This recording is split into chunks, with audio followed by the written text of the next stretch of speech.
The upheaval that reshaped France. The French Revolution, a period of immense disruption and transformation between 1789 and 1799, stands as one of the most defining episodes in world history. It dismantled the ancient systems of monarchy and feudal order, replacing them with the principles of liberty, equality, and fraternity, ideals that would go on to ignite future uprisings and shape political ideologies for generations. This transformation wasn't confined to French soil. It sent shockwaves across the globe, questioning long-standing authority and redefining the bond between citizens and governance. To grasp the origins of the French Revolution, one must envision a nation teetering on collapse, its societal threads unraveling under the burden of unfairness and financial despair. In the final decades of the 18th century, French society was divided into three rigid social classes: the clergy, the aristocracy, and the general populace, referred to as the Third Estate. The upper two classes, the clergy and the nobility, enjoyed immense wealth, extensive privileges, and were exempt from taxes. Beneath them, the Third Estate, consisting of farmers, city laborers, and an emerging middle class, carried the crushing load of taxes, surviving on meager earnings while the elites basked in extravagance. This glaring disparity, like a vast rift separating different worlds, fueled deep-seated anger and frustration. France's dire financial situation, worsened by funding expensive wars including their support for the American Revolution, and compounded by poor harvests that caused food prices to soar, pushed the nation closer to collapse.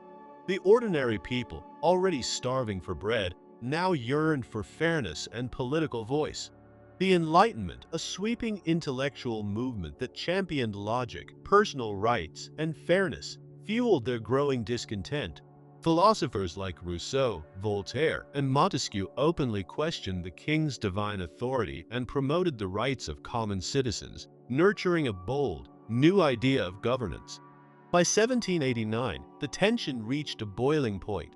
King Louis XVI, confronted with an economic disaster, convened the Estates General, a general assembly intended to address the turmoil. But the Third Estate, weary of its continual marginalization, broke away and boldly formed the National Assembly, pledging to draft a constitution. This powerful act of rebellion became the spark of the revolution. On July 14, 1789, the storming of the Bastille became the defining moment of the movement. Visualize a flood of desperate Parisians swarming the ancient prison, not only to seize weapons, but to bring down a symbol of centuries-long oppression. Their triumph became a shout of freedom that echoed across the country and awakened the masses. Soon after, rural peasants began rising in what became known as the Great Fear, setting fire to manor houses and destroying records of feudal obligations in a desperate attempt to eliminate their oppression. The newly formed National Assembly moved with urgency, implementing sweeping changes. In August 1789, it released the Declaration of the Rights of Man and of the Citizen, a revolutionary proclamation asserting equality, liberty, and the inherent rights of every individual. Men are born and remain free and equal in rights, it boldly declared, words that transcended national borders and shook the foundation of autocratic rule. For the first time, governance accountable to its people began to emerge, a radical departure from the traditional monarchy. Yet, revolutions rarely follow a straight path. The French Revolution soon descended into darker times. As power shifted hands, factions emerged, each with differing visions for France's future. Neighboring monarchies, alarmed by France's upheaval and internal strife, led to heightened paranoia and political extremism. A radical revolutionary group called the Jacobins, led by Maximilien Robespierre, rose to dominance and initiated the Reign of Terror from 1793 to 1794, a period dominated by fear and executions. Imagine a society consumed by suspicion, where a mere accusation of opposing the revolution could result in a death sentence at the guillotine. The lofty goals of liberty and justice were overtaken by a fierce demand for ideological purity. Thousands were executed during this time, including King Louis XVI and Queen Marie Antoinette. Despite the bloodshed, the revolution achieved enduring changes, such as abolishing feudal entitlements and promoting secular governance. Robespierre's downfall brought an end to the Reign of Terror, ushering in a more moderate era known as the Thermidorian reaction, which aimed to restore stability. Yet France remained politically unstable and deeply fractured. During this volatile period, an ambitious and magnetic military commander named Napoleon Bonaparte rose to prominence. In 1799, he executed a coup d'état, bringing the revolutionary chapter to a close and establishing the consulate, with himself as first consul. Though he would later proclaim himself emperor, Napoleon retained many of the revolution's achievements, notably the Napoleonic Code, which formalized legal equality and secular institutions. However, his leadership also marked the transition from a republic to an empire, concluding the revolutionary era. The French Revolution's influence stretched far beyond French borders. It ignited revolutionary uprisings worldwide, from Haiti, where enslaved people gained their freedom through rebellion, to Latin America, where colonized populations challenged European rulers. The revolution also left a lasting mark on global political thought, embedding ideals such as human rights, citizenship, and democracy into the core of modern governance. Yet its legacy is intricate and multifaceted. While it advocated for liberty, it also gave rise to brutality and disorder. It dismantled archaic power structures, but often fell short in delivering true equality, especially for women and marginalized groups. Despite its contradictions, the French Revolution serves as a powerful example of humanity's ability to resist oppression and pursue justice. It wasn't just a moment in time, it was a transformational force, a tempest that swept away an old order and laid the groundwork for democratic societies. Its values still echo today, a reminder of the enduring strength of collective action and the relentless pursuit of freedom and fairness. Through its many victories and setbacks, the revolution continues to symbolize the unending human journey toward a better tomorrow. The dawn of scientific transformation. The emergence of scientific transformation stands as one of the deepest and most impactful shifts in human civilization. Spanning from the 1500s to the 1700s, it brought a massive upheaval in humanity's perception of the cosmos and their own existence within it. This period broke the heavy dependence on rigid beliefs and long-standing traditions, replacing them with a method rooted in direct observation, hands-on experimentation, and an unyielding dedication to uncovering reality. This intellectual shift altered how humankind related to knowledge, fostering a new era ruled by logic and proof and establishing the core of what we recognize today as modern science. Prior to this era of mental awakening, European views on the natural environment were mainly derived from classical Greek reasoning and spiritual doctrines. Aristotle's concept of a universe centered around Earth, with stars and planets traveling in flawless divine paths, had dominated for hundreds of years. This Earth-focused theory, supported strongly by the Roman Catholic Church, placed humanity both symbolically and physically at the core of all creation. It offered a reassuring sense of order, but left little opportunity for doubt or discovery. Truth was regarded as permanent, unchanging, and best interpreted through the lens of accepted authorities. However, the earliest indicators of a coming change had already begun to appear. The Renaissance had reignited passion for ancient scholarly works, motivating people to peer past inherited dogmas. Rediscoveries of classic manuscripts, together with the progress achieved during the Islamic Golden Age, sparked renewed interest in the workings of nature. Gradually, a change took root, a move away from simply believing what was taught, toward seeking out what could be logically demonstrated. In 1543, Nicolaus Copernicus, a Polish expert in mathematics and astronomy, released De Revolutionibus Orbium Celestium on the revolutions of the celestial spheres. In this groundbreaking text, he introduced a provocative notion: what if the Earth wasn't the center of the universe? He proposed a sun-centered heliocentric model where the planets, including Earth, revolved around the sun. This hypothesis was a bold departure from long-established views, confronting both scientific consensus and religious authority. While his model lacked enough observational data to fully convince his contemporaries, it opened the door for future scholars to delve deeper and expand on his revolutionary thinking. A significant advancement came with Galileo Galilei, a brilliant Italian scientist and thinker who revolutionized how people studied the skies. In 1609, Galileo crafted a telescope that offered unmatched clarity of the heavens. What he discovered was extraordinary: moons circling Jupiter, disproving the belief that all heavenly bodies revolved around Earth, the visible phases of Venus, which lent further support to the heliocentric view, and a moon's surface filled with craters and imperfections, contradicting older notions of celestial perfection.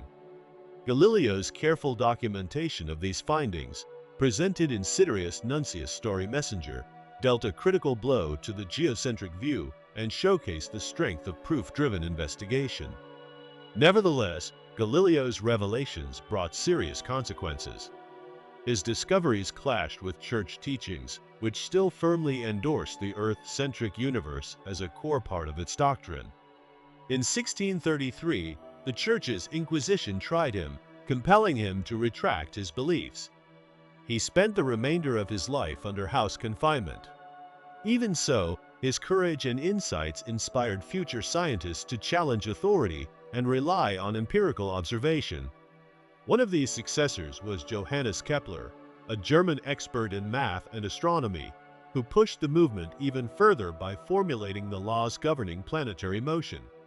Utilizing observations made by his mentor, Tycho Brahe, Kepler proved that planets traveled in elliptical, not circular, paths. This discovery was more than a mathematical finding. It shattered the ancient belief in a universe built on divine symmetry. Kepler introduced a concept of the cosmos as a system obeying specific and measurable rules, paving the way for a deeper understanding of physical forces and planetary behavior. This intellectual momentum reached its peak with Isaac Newton, who integrated the major breakthroughs of the scientific revolution into one unified theory. In 1687, Newton published Philosophiae Naturalis Principia Mathematica, Mathematical Principles of Natural Philosophy, a groundbreaking volume that outlined his three laws of motion and the principle of universal gravitation. His findings demonstrated that the same force that causes an apple to drop from a tree is also responsible for the planet's orbits around the sun. For the first time, people could see both the heavens and the earth as parts of one physical system, directed by consistent rules that could be described using mathematics. Newton's impact was immense. He brought together centuries of piecemeal observations and scattered hypotheses into a singular, coherent vision of a well-ordered, predictable universe.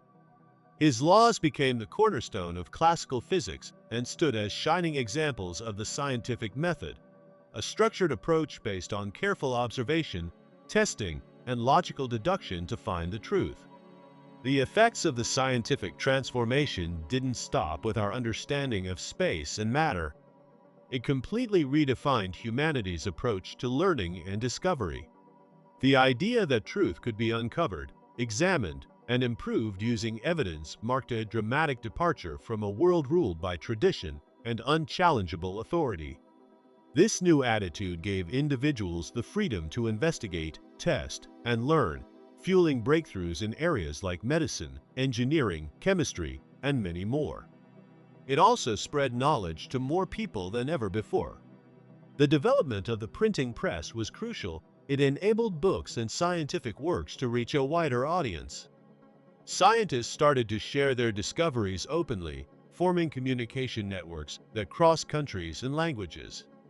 Learning was no longer restricted to the privileged elite. It became a pursuit available to anyone driven by curiosity and effort.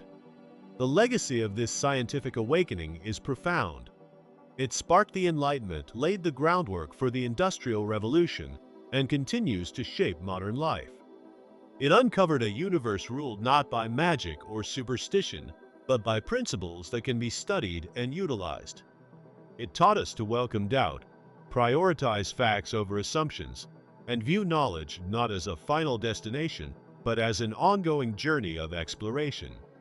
In many respects, this transformation was the first major leap toward the modern age. It redefined how we understand truth and revealed a universe far vaster, more intricate, and more wondrous than earlier generations could have conceived. Its story serves as a powerful reminder of the value of asking questions and of the incredible progress that follows when we dare to seek the unknown. Era of global discovery.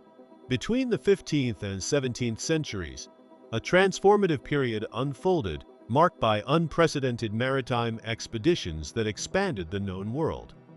Driven by ambition, curiosity, and the quest for power, European explorers ventured into uncharted waters, reshaping civilizations, economies, and cultures. Europe's desire for new trade routes was a primary catalyst. The traditional Silk Road had long connected Europe to Asia's riches, but the rise of the Ottoman Empire impeded these overland paths. This obstruction prompted European nations to seek alternative maritime routes. Portugal, under the patronage of Prince Henry the Navigator, spearheaded these efforts. Portuguese sailors charted new courses along Africa's western coast, aiming to reach the Indian Ocean. In 1488, Bartolomeu Dias achieved a milestone by rounding the Cape of Good Hope. A decade later, Vasco da Gama reached India, establishing Portugal as a dominant force in the spice trade. Spain pursued a different strategy. Christopher Columbus, an Italian explorer, proposed reaching Asia by sailing west across the Atlantic. With support from Queen Isabella and King Ferdinand, he embarked on his voyage in 1492, landing in the Bahamas and inadvertently discovering a new continent. This event initiated profound transformations as Europe and the Americas collided. The aftermath of Columbus's journey was significant and often devastating. Spanish conquistadors like Hernán Cortés and Francisco Pizarro overthrew powerful indigenous empires such as the Aztecs and Incas. These conquests enriched Spain but brought warfare, enslavement, and diseases like smallpox to native populations, leading to catastrophic declines. Encyclopedia Britannica, technological advancements facilitated these explorations. The caravel, a nimble and maneuverable ship, allowed for longer voyages. Navigational tools like the astrolabe and magnetic compass enabled sailors to determine their position and direction, transforming oceans from barriers into conduits connecting continents and cultures. However, the Columbian Exchange also had a darker side. Diseases like smallpox, influenza, and measles, brought by European explorers, decimated indigenous populations in the Americas, causing one of history's most devastating demographic collapses. Entire societies were irreversibly altered, their cultures disrupted, and their lands colonized. Yet, the era's darker legacies cannot be overlooked. The exploitation of indigenous peoples, the destruction of their civilizations, and the transatlantic slave trade are stark reminders of the human cost of exploration. The labor demands of European colonies gave rise to a brutal system of slavery, forcibly transporting millions of Africans across the Atlantic, a legacy of suffering that continues to reverberate through history. The age of exploration was not just a time of discovery. It was a time of transformation. It brought about a more interconnected world, establishing global trade networks and cultural exchanges that would shape the modern era. Explorers expanded the limits of human knowledge and ambition, proving that the world was far larger and more interconnected than previously imagined. A religious revolution, the Protestant Reformation was a seismic shift in European history, a movement that redefined religion, politics, and culture during the 16th century. What began as a theological debate quickly escalated into a revolution, challenging the immense power of the Catholic Church and reshaping the fabric of Western civilization.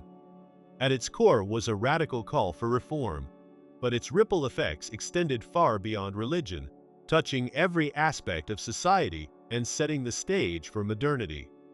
For centuries, the Catholic Church stood as the spiritual and political cornerstone of Europe, wielding authority over kings and commoners alike. By the early 1500s, however, cracks were beginning to show. Many Europeans were deeply troubled by perceived corruption within the Church. Clergy were criticized for their wealth and opulence, and practices like the sale of indulgences, payments for the forgiveness of sins, sparked outrage. For the faithful, it felt as though salvation itself had been commodified, leading to growing doubts about the Church's ability to guide them toward spiritual redemption. In this climate of discontent, Martin Luther, a German monk and theology professor, emerged. Luther was deeply introspective, often tormented by questions of sin and salvation. Through his study of the Bible, he arrived at a revolutionary conclusion. Salvation was not something to be earned through good works or purchased through indulgences. It was a gift of grace, attainable through faith alone. This idea, known as sola fide, or faith alone, became the cornerstone of his challenge to the Church. On October 31st, 1517, Luther took a bold step that would ignite a movement. He nailed his 95 Theses to the door of the Wittenberg Church, a public declaration of his grievances against church practices. These theses questioned the authority of the Pope, condemned the sale of indulgences, and called for a return to Scripture as the ultimate source of truth. Thanks to the recent invention of the printing press, Luther's ideas spread rapidly, sparking debates and gaining followers across Germany and beyond. NewYorker.com. At the heart of Luther's message was the concept of sola scriptura, Scripture alone. He argued that the Bible, not the Pope or church tradition, was the ultimate authority in matters of faith. This was a radical notion, suggesting that every individual had the right to read and interpret Scripture for themselves. By empowering believers to seek their own relationship with God, Luther dismantled the hierarchical structure that had long defined the Catholic Church. Luther's ideas resonated deeply with many, but also posed an existential threat to the Church. His teachings undermined the Church's monopoly on spiritual authority, prompting swift backlash. In 1521, he was summoned to the Diet of Worms, a council convened by Holy Roman Emperor Charles V, and ordered to recant his views. Luther refused, famously declaring, "Here I stand, I can do no other." Branded a heretic, he was excommunicated, but by then, his movement had gained too much momentum to be silenced. What began as a religious dispute quickly evolved into a broader social and political revolution. Across Europe, secular leaders saw Luther's ideas as an opportunity to assert their independence from the Catholic Church. In Germany, many princes embraced Protestantism not just for its theological appeal, but as a means to seize church lands and consolidate power. This alignment between Protestant reformers and secular rulers ensured the movement's survival and expansion. A radiant awakening, the European Renaissance, a term signifying rebirth, marked a glittering epoch in the continent's past, spanning from the 14th through the 17th century. It was a profound era of cultural revival and intellectual illumination, a period when Europe transitioned out of the perceived gloom of the medieval era into a flourishing age of unmatched innovation, artistic brilliance, and philosophical inquiry. This revolutionary chapter reimagined the realms of science, politics, and creative expression, laying down the roots of modern civilization and shifting the focus of knowledge and discovery toward humankind. This powerful movement first emerged in the bustling, independent city-states of northern Italy, with Florence at its vibrant core. In the 1300s, Florence was more than a commercial hub. It was a cauldron of creativity, ambition, and learning. The city's wealthy merchant dynasties, particularly the influential Medici family, used their vast fortunes to sponsor the arts, architecture, and intellectual pursuits. Their motivation went beyond aesthetics or practical benefit. They sought to preserve their legacy and uplift society through culture and wisdom. Their generous support sowed the seeds of a cultural boom that would ripple far beyond Italian borders. What sparked this cultural revival was the reawakening of long-lost classical knowledge from ancient Greece and Rome. Much of this wisdom had faded from Western consciousness during the medieval centuries but was safeguarded in Islamic libraries and Byzantine records. As these ancient texts resurfaced, revived through trade, conquest, and scholarly interaction, they reignited a passion for the study of human existence. Thinkers turned to the writings of Plato, Aristotle, Virgil, and Cicero, drawing inspiration from these classical minds to probe the nature of man and the universe. This intellectual resurgence birthed humanism, a philosophical movement that emphasized human worth, rational thought, and individual potential. Art became one of the clearest reflections of this new spirit, evolving away from the rigid, religious symbolism of earlier times and embracing lifelike detail, emotion, and perspective. Artists such as Leonardo da Vinci, Michelangelo, and Raphael pioneered groundbreaking techniques that captured the depth and dynamism of the human experience. Michelangelo's David, carved from a single marble slab, symbolized human resilience and grace, while his Sistine Chapel ceiling brought sacred stories to life with breathtaking complexity and splendor. Leonardo da Vinci personified the Renaissance vision of the Uomo Universale, or universal man. He was far more than a painter. He was an engineer, a scientist, an anatomist, and a visionary. His sketches displayed a tireless curiosity about both nature's design and the mechanics of human anatomy. His iconic Vitruvian Man, exploring ideal body proportions, became a symbol of the harmonious blend of art, science, and nature. His notebooks brimmed with innovations and ideas centuries ahead of their time, standing as proof of the expansive imagination that fueled the Renaissance spirit. Yet the Renaissance was not confined to canvas and sculpture. It was also a bold era of scientific exploration. Scholars began to question age-old doctrines and reimagine the cosmos. Nicolaus Copernicus challenged the prevailing geocentric worldview by asserting that Earth orbited the Sun, a claim that defied both church teachings and centuries of scientific thought. Galileo Galilei, using his telescope, provided evidence supporting Copernicus's model, broadening humanity's grasp of the universe. Despite harsh resistance from religious authorities, these revelations signaled a pivotal change: the pursuit of knowledge through observation and reason rather than blind adherence to tradition. No invention propelled the ideals of the Renaissance more effectively than the printing press. Introduced around 1440 by Johannes Gutenberg, this groundbreaking device transformed access to information. Previously, books were painstakingly copied by hand and reserved for the wealthy. With the printing press, literature became more affordable and widespread, empowering the public with ideas on science, art, and philosophy. This wave of accessible knowledge also emboldened reformers like Martin Luther, whose 95 Theses would challenge the dominance of the Catholic Church and ignite the Protestant Reformation, reshaping Europe's spiritual landscape. At its essence, the Renaissance represented a shift in worldview. While the Middle Ages focused largely on divine authority and the afterlife, the Renaissance emphasized life on earth and the human condition. Humanism celebrated the study of history, literature, and ethics, promoting self-reflection and the pursuit of virtue through classical learning. Petrarch, often hailed as the father of humanism, encouraged this inward journey of wisdom, arguing that understanding mankind was just as noble as understanding the divine.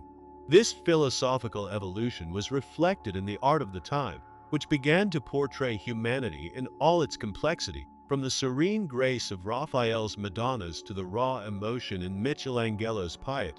The impact of the Renaissance was not confined to Italy. From Florence, its principles spread across the continent, influencing figures like Albrecht Dürer in Germany, William Shakespeare in England, and Christopher Wren in England's architectural sphere. Each region interpreted Renaissance ideals through its unique cultural lens, resulting in a rich tapestry of artistic and intellectual innovation. In Northern Europe, art fused meticulous detail with deep moral and spiritual themes, while authors such as Shakespeare explored human psychology with unmatched eloquence and nuance. Though the Renaissance didn't end with a definitive moment, it gradually evolved, paving the way for both the Enlightenment and the scientific revolution. Its legacy, rooted in reason, inquiry, and the worth of the individual, laid the foundation for modern democratic ideals, scientific progress, and secular thought. It shifted authority from religious institutions to the individual's power of observation, experimentation, and creativity, nurturing the values that continue to shape Western civilization. The Renaissance is not merely a historical chapter, it is a powerful reminder of what human beings can achieve when imagination, knowledge, and courage converge. Even in times of uncertainty and turmoil, the spirit of innovation can spark extraordinary transformation. From the lively marketplaces of Florence to the lecture halls and galleries of Europe, the Renaissance endures as a radiant symbol of human ingenuity, with its legacy carved not only in marble and fresco, but deeply embedded in the intellectual soul of the modern age, a lasting tribute to a time when humanity chose to rediscover itself.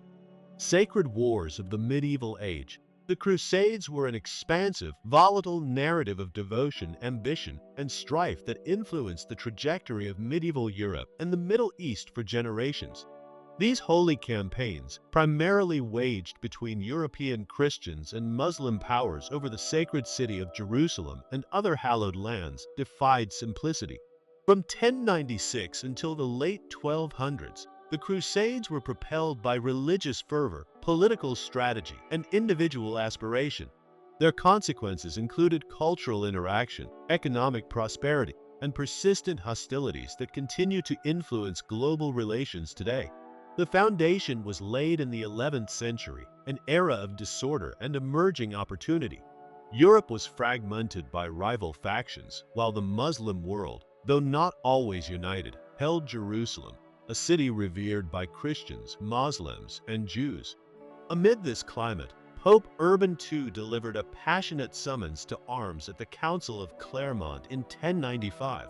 His appeal ignited the European continent, portraying the campaign as a sacred duty to reclaim Christian territory and offering spiritual benefits, even eternal salvation, to volunteers.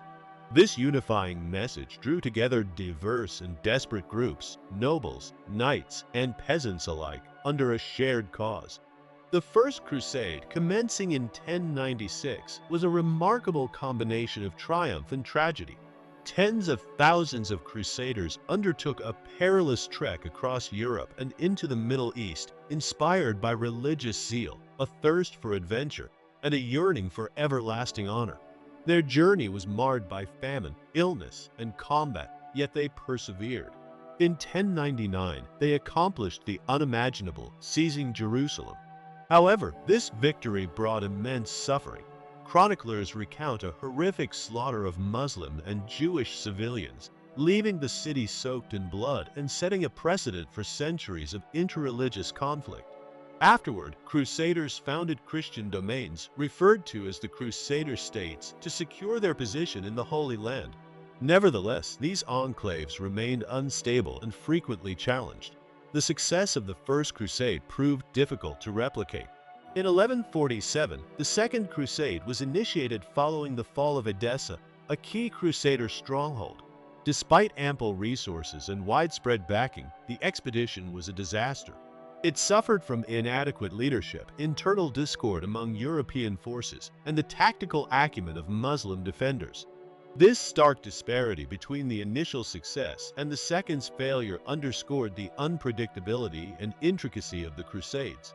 The Third Crusade, launched in 1189, brought together some of the Middle Ages' most iconic leaders. It was triggered by the Muslim reconquest of Jerusalem under Saladin, the formidable and strategic Muslim general who unified much of the Islamic world.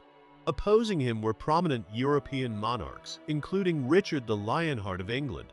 The rivalry between Richard and Saladin became legendary, characterized by grand battles and mutual admiration. Although Richard secured several military victories, he failed to recapture Jerusalem. Instead, a compromise was reached in 1192. Christian pilgrims were allowed access to the city, which remained under Muslim governance, a bittersweet outcome shaped by both valor and sorrow. The Fourth Crusade, initiated in 1202, revealed a transformation in the motivations and ethical complexities of the crusading effort. Though its original goal was to retake Jerusalem, the Crusaders turned their focus toward Constantinople, the Byzantine capital. Motivated by political schemes and economic strain, they attacked and plundered the city in 1204.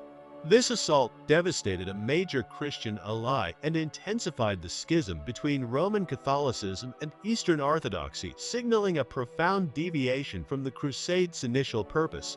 Although the Crusades failed to establish enduring Christian dominance in the Holy Land, their influence extended far beyond warfare. They opened new avenues for trade and facilitated exchanges of knowledge, goods, and culture between Europe and the Islamic world. European crusaders encountered advanced Muslim scholarship in disciplines such as medicine, astronomy, and mathematics, igniting intellectual movements that would culminate in the Renaissance. Luxury items like spices and fabrics flooded into European markets, reshaping economies and lifestyles. Yet the Crusades also left deep and lasting wounds. Violence justified by religious zeal entrenched long-standing hostility between Christians and Muslims. Jewish populations in Europe suffered repeated atrocities at the hands of Crusaders en route to the Holy Land, fueling centuries of anti-Semitism. The sacking of Constantinople fractured Christian unity, producing divisions still visible today. The Crusades also altered European political structures. Many feudal lords perished in battle, enabling monarchs to consolidate power and lay the groundwork for centralized governments. Military experiences during these campaigns led to innovations in warfare and fortifications, while the era's cross-cultural interactions enriched art, literature, and intellectual life. Ultimately, the Crusades were not merely religious wars. They were intricate dramas of human motivation and consequence. What started as a call to reclaim sacred sites evolved into a succession of quests influenced by piety, greed, aspiration, and despair. The Crusades demonstrate how ideas can inspire both noble acts and grievous atrocities. Their legacy serves as a complex historical mirror, reflecting humanity's struggle to balance lofty ideals with flawed execution. Rise of a nomadic empire. The extraordinary saga of the Mongol Empire, one of history's largest and most influential empires, begins amid the expansive, windswept steppes of Mongolia. It is a chronicle of determination, ambition, and foresight, centered on a figure who transformed from a destitute child into a world-altering ruler. Born in 1162 as Temujin, this boy from a harsh and unforgiving environment matured into Genghis Khan, the universal ruler who forged a transcontinental empire that altered the course of history. Temujin's early life was riddled with hardship. When he was still young, his father, a tribal leader, was assassinated by rivals, leaving his family ostracized and destitute. Alongside his mother Holin and siblings, Temujin faced hunger, isolation, and the constant menace of hostile clans. These formative struggles instilled in him unshakable resolve and a nuanced understanding of leadership and loyalty. Unlike many of his contemporaries who depended on kinship and noble lineage, Temujin believed in merit, allegiance, and competence. He attracted a fiercely loyal circle, united not by blood, but by belief in his mission. Gradually, he united the fractured Mongol tribes, overcoming ancient enmities and deep mistrust. This act of unification was not merely about political consolidation. It redefined Mongol identity from isolated clans into a singular people with a common destiny. By 1206, after years of warfare, strategic alliances, and diplomacy, Temujin achieved the once unthinkable. He unified the Mongol tribes and was declared Genghis Khan. This moment marked the birth of the Mongol Empire, a pivotal event for Mongolia and the wider world. Under his rule, the Mongols evolved into a formidable military force characterized by discipline, mobility, and devastating effectiveness. Tribal infighting was abolished, codified laws were implemented, and social advancement was based on merit, a revolutionary concept that distinguished his reign. The Mongol army under Genghis Khan's command was unprecedented in speed and efficiency. Their mastery of horseback warfare and precise archery allowed them to cover immense distances and surprise adversaries. With intricate intelligence systems and psychological warfare, spreading terrifying tales of Mongol ruthlessness, they often compelled enemies surrender without conflict. Despite his fearsome reputation as a conqueror, Genghis Khan was an insightful and pragmatic administrator. His governance embraced cultural diversity, permitting religious freedom and incorporating local traditions into Mongol administration. After defeating the Khwarezmian Empire in Persia, he adopted elements of its bureaucratic systems to improve governance. This flexibility and openness set his empire apart. At the time of his death in 1227, Genghis Khan's empire stretched from the Pacific Ocean to the Caspian Sea, covering much of Central Asia and parts of China. His successors expanded the empire even further into the Middle East, Eastern Europe, and beyond. Under their reign, the Mongol Empire ushered in a period known as the Pax Mongolica, a time of relative peace and prosperity across their territories. They secured vital trade routes like the Silk Road, creating unprecedented cross-cultural connectivity. Commodities, innovations, and even diseases like the Black Death traveled along these routes, highlighting the profound scope of the Mongol influence. Their impact transcended commerce. In China, the Mongols founded the Yuan dynasty, blending their customs with Chinese heritage. In Persia, they revitalized cities and promoted Islamic arts and sciences. In Russia, their influence shaped governmental frameworks. Their notable religious tolerance fostered coexistence among Buddhists, Muslims, Christians, and others. Nonetheless, the Mongols' legacy is multifaceted. Genghis Khan and his warriors are remembered both for their brutal conquests and for forging bonds between distant civilizations. Entire populations were displaced or annihilated, leaving enduring trauma. Yet the empire they established also nurtured intellectual exchange and economic transformation, connecting once isolated societies. Eventually, internal strife and the challenges of ruling such a vast domain led to the empire's fragmentation. By the late 14th century, Mongol dominance waned, but the echoes of their achievements and innovations remained. Genghis Khan's philosophy of unity and merit reshaped the geopolitical and cultural landscapes of Eurasia. For some, he symbolizes relentless conquest. For others, he embodies visionary leadership and progressive governance. His empire was more than territorial, it was a catalyst for global transformation. The saga of Genghis Khan and the Mongol Empire is a vivid demonstration of the power of vision, perseverance, and adaptation. From a struggling orphan to the architect of a transcontinental realm, Genghis Khan's journey exemplifies the enduring capacity of individuals to redefine the world's destiny. The medieval web of power. In medieval Europe, feudalism functioned as the foundational structure of society, a network of dependency that shaped land distribution, authority, and everyday existence for generations. It took root after the disintegration of the Roman Empire, during a time when the continent fragmented into countless territories overseen by local chieftains. With centralized power gone, people relied on systems of mutual duty, an intricate social chain linking monarchs, nobles, knights, and peasants. Picture an enormous jigsaw puzzle where each piece, although distinct, was crucial to maintaining the whole. Following Rome's fall in the 5th century, disorder engulfed the continent. Without Roman order, life became unpredictable, with constant invasions, economic hardship, and widespread insecurity. Local commanders, often military leaders, seized control of divided lands, offering security in return for allegiance. This relationship gradually developed into a more structured institution, feudalism.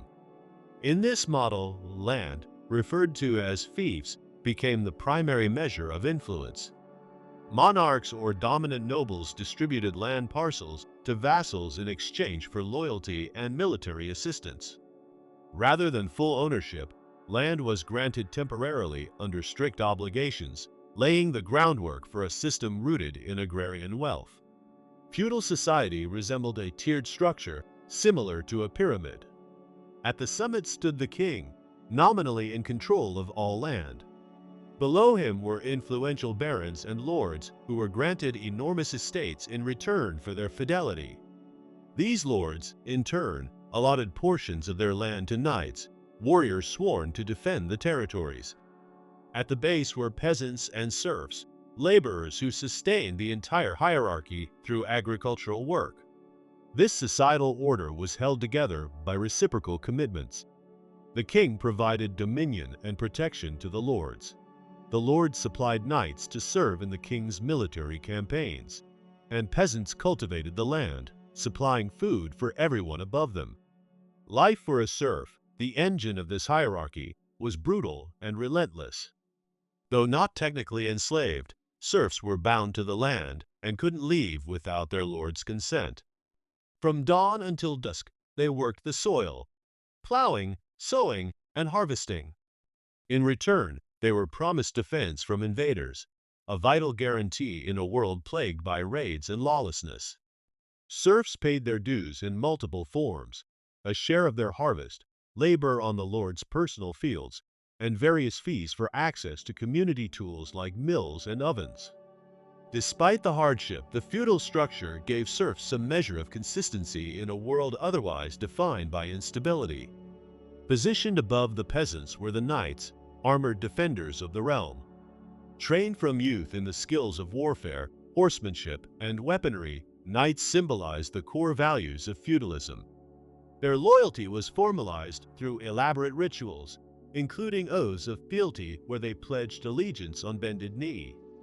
Knights were not only combatants, but also living representations of the chivalric code, champions of courage, defenders of the helpless, and guardians of faith. Though the actual behavior of knights often fell short of these ideals, chivalry offered a moral framework that supported the entire feudal ethos. Lords, who oversaw the fiefs, wielded both economic and legal authority. They managed agricultural productivity, resolved local conflicts, and maintained the security of their domains. Despite their influence, these nobles were themselves vassals, beholden to monarchs or superior lords. This layered system of loyalty created a tightly woven chain of allegiance, where each participant was responsible to those both above and below. The pledge of fealty was sacred. Breaking it was viewed as a serious betrayal that threatened the fragile equilibrium of power. At the highest tier sat the monarch, a figurehead of ultimate authority, though often restrained by reliance on loyal vassals.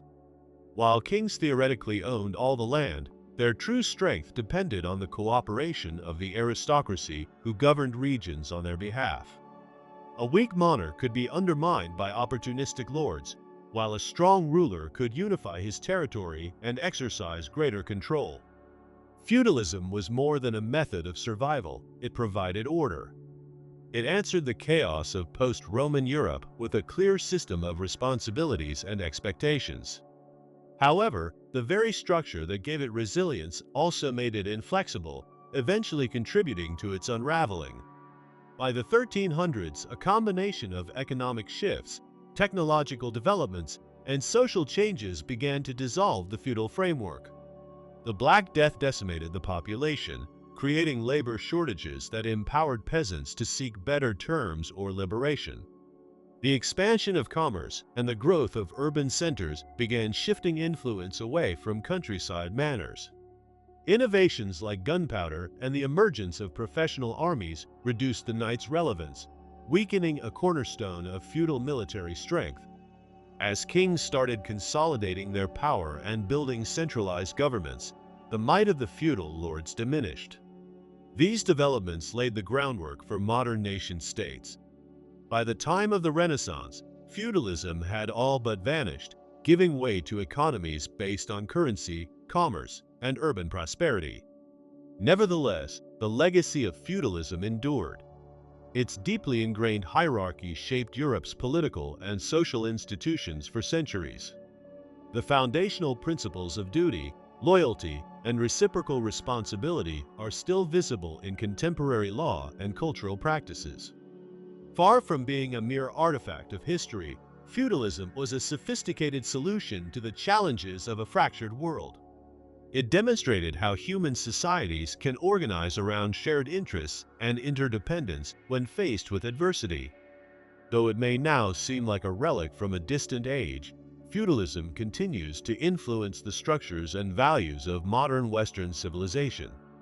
It was a system grounded in trust, mutual necessity, and survival, an enduring framework that shaped the medieval world and echoes into the present.